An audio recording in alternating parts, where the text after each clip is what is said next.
Assalamualaikum warahmatullahi wabarakatuh. Saya Ariska Wahyu Oktaviana, NIM 1261022111020, Fakultas Syariah dan Ilmu Hukum, Prodi Hukum Keluarga Islam, akan mereview jurnal tugas UAS Sejarah Peradilan Islam.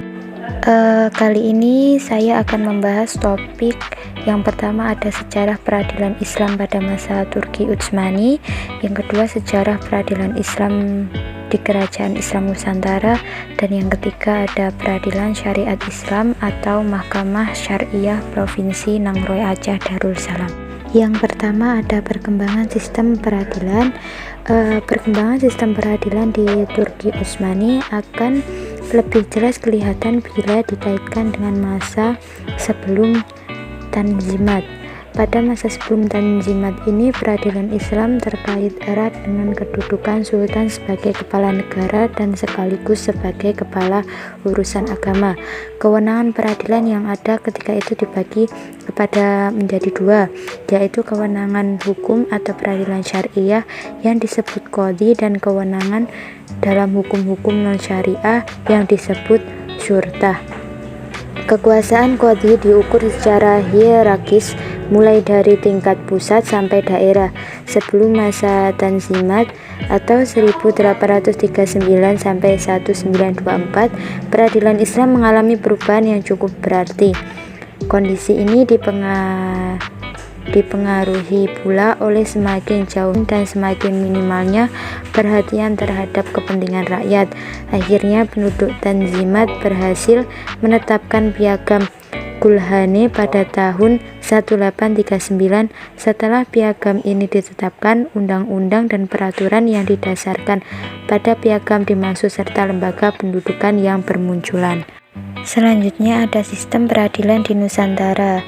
Yang pertama, ada Kerajaan Samudra Pasai. Kerajaan ini adalah salah satu kerajaan Islam yang menerapkan hukum pidana Islam. Peradilan agama Islam di Kerajaan Mataram. Kerajaan ini tidak sepenuhnya menerapkan hukum pidana Islam. Hukum pidana hanya diterapkan dalam masalah pemberontakan. Peradilan Islam di Kerajaan Aceh dan Banjar. Sistem peradilan di Aceh berdasarkan hukum Islam yang menyatu dengan peradilan negeri dan sangat jelas menunjukkan kekuatan absolutnya. Pengadilan agama di Kerajaan Banjar. Kerajaan ini dilakukan dengan pidana dan tercatat sebagai suatu kerajaan besar yang memeluk Islam. Peradilan Islam di Priangga.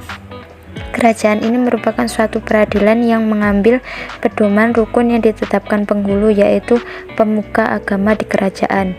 Peradilan Islam di Banten. Pada abad ke-17, Kesultanan Banten sudah menerapkan hukum Islam. Peradilan agama Islam di Sulawesi.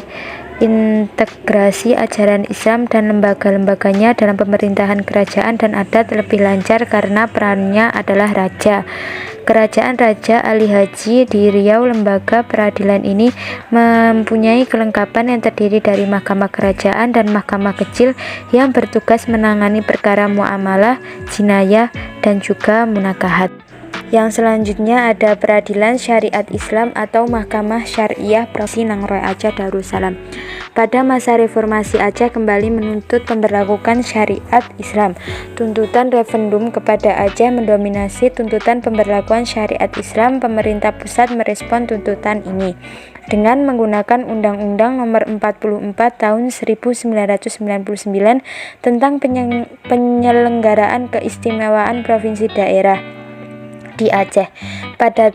Pada Juli 2001, di masa kepemimpinan Megawati Soekarno Putri, mengeluarkan Undang-Undang Nomor 18 Tahun 2001 tentang Provinsi Nangroe Aceh Darussalam dan mengatur lebih jauh otonomi khusus bagi Nangroe Aceh Darussalam, seperti adanya Mahkamah Syariah, Konun, lembaga daerah, zakat, kepolisian syariah, kepemimpinan adat, dan masih banyak lagi.